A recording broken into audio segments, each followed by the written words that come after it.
시청자 여러분 안녕하십니까? VOA 뉴스입니다.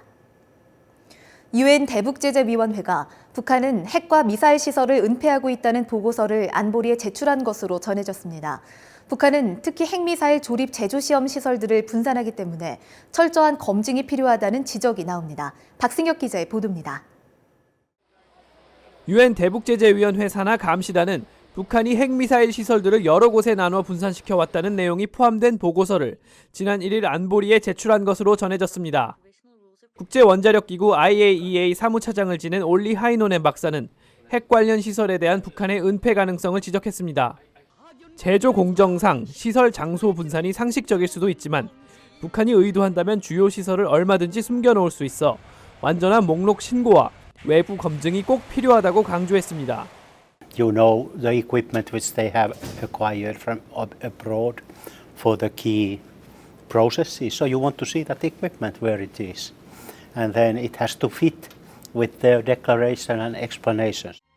따라서 북한의 핵 목록 신고를 받아내는 것은 정확한 검증의 첫 단계며 북한의 속임수를 차단하는 길이라고 말했습니다. North Korea actually doesn't know what you know. So they take a big risk if they hide something and then it turns out that they were caught. 또 다른 전문가는 비핵화 협상이 이뤄져도 북한은 일부 시설을 은폐할 것이기 때문에 시설들을 100% 알아내긴 어려울 것이라고 전망했습니다. 하지만 미국이 북한의 실험 중단과 핵분열 물질 동결 등을 이끌어낼 수 있다면 현실적인 성공으로 볼 수 있다고 말했습니다. So the best we can do is a limit on North Korea's capability. And you limit capability through, moratorium on testing, limits on fissile material production, maybe some elimination of missile capacity. 유엔 감시단은 또 보고서를 통해 북한은 지속적인 불법 유류 거래 등으로 대북 제재를 약화시키고 있다고 지적한 것으로 알려졌습니다. 이와 관련해 국무부는 트럼프 대통령은 북한의 비핵화가 이뤄진 후에 제재를 완화할 것이라고 분명히 밝혔다고 강조했습니다. 또 미국의 목표는 변함없이 최종적이고 완전히 검증된 북한 비핵화, 즉 FFVD라고 밝혔습니다. VOA 뉴스 박승혁입니다. 평양에서 이뤄지는 미북 실무협상에서는 2차 정상회담에 담을 구체적인 북한의 비핵화 조치들이 나와야 한다는 지적이 많습니다.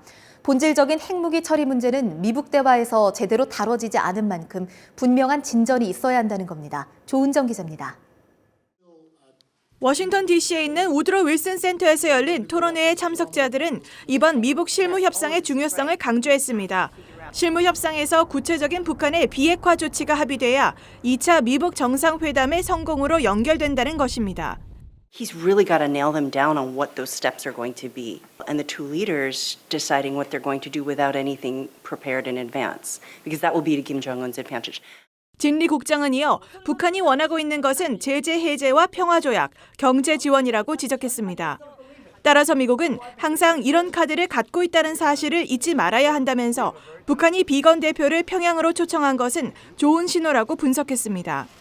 반면 미북 정상이 탑다운 형식으로 협상을 끌고 가기 때문에 실무진의 역할에는 한계가 있어 이번 실무회담은 정상회담 준비에 집중될 것이라는 전망도 나왔습니다. Steve Biegun is going to Pyongyang not to figure out the technical details, but rather to set up the summit in which the real negotiation can then take place. 미 국방부에서 장관 자문을 역임했던 벤 잭슨 교수는 2년 전 전쟁 위기가 고조됐을 때와 비교해 지금도 근본적인 요인들은 전혀 달라지지 않았다고 지적했습니다. 북한의 핵 미사일은 여전히 실질적인 위협인 만큼 구체적인 사항들이 합의돼야 한다는 것입니다. Number, disposition, operationality, location of North Korean nuclear warheads and missiles. That's what actually threatens the U.S. potentially. And so what's happening with that? The answer is nothing. 잭슨 교수는 그러면서 지금 미북 간 논의되고 있는 영변 핵시설 해체와 국제 사찰은 미국에 대한 직접적인 위협이 아니라면서 핵 미사일 해체를 위한 실질적인 진전이 필요하다고 강조했습니다. VOA 뉴스 조은정입니다.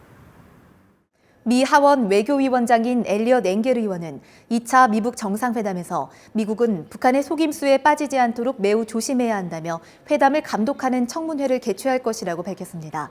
엥겔 위원장은 5일 워싱턴 DC 내 민간 연구소인 카네기 국제평화재단에서 열린 토론회에 참석해 북한은 그동안 핵무기 폐기를 위한 실질적 조치를 전혀 취하지 않았다며 이같이 밝혔습니다.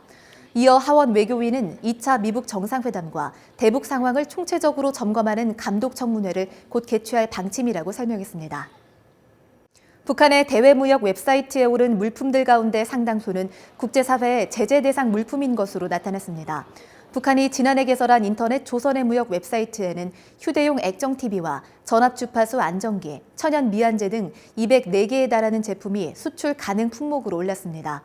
하지만 이 가운데 약 38%에 해당하는 액정TV 등 79개 제품은 유엔 안보리 대북 제재에 직간접적인 영향을 받는 것으로 파악됐습니다. 탈북자 출신 북한 인권운동가 지성호 씨가 북한 정권의 탄압은 북한 주민 생명권에 큰 피해를 주고 있다는 사실을 기억해야 한다며 지속적인 관심을 촉구했습니다. 지성호 씨는 워싱턴 포스트와의 인터뷰를 통해 지난해 미북 정상회담 이후 북한 인권 문제에 대한 트럼프 대통령의 언급이 감소한 것은 사실이라면서도 여전히 미국 지도자에 대한 희망을 지니고 있다며 이같이 밝혔습니다. 트럼프 대통령은 지난해 국정연설에 초대한 지 씨를 북한 정권의 사악한 본성을 보여주는 목격자라고 소개했었습니다. VOA 뉴스 마칩니다. 시청해주신 여러분 고맙습니다.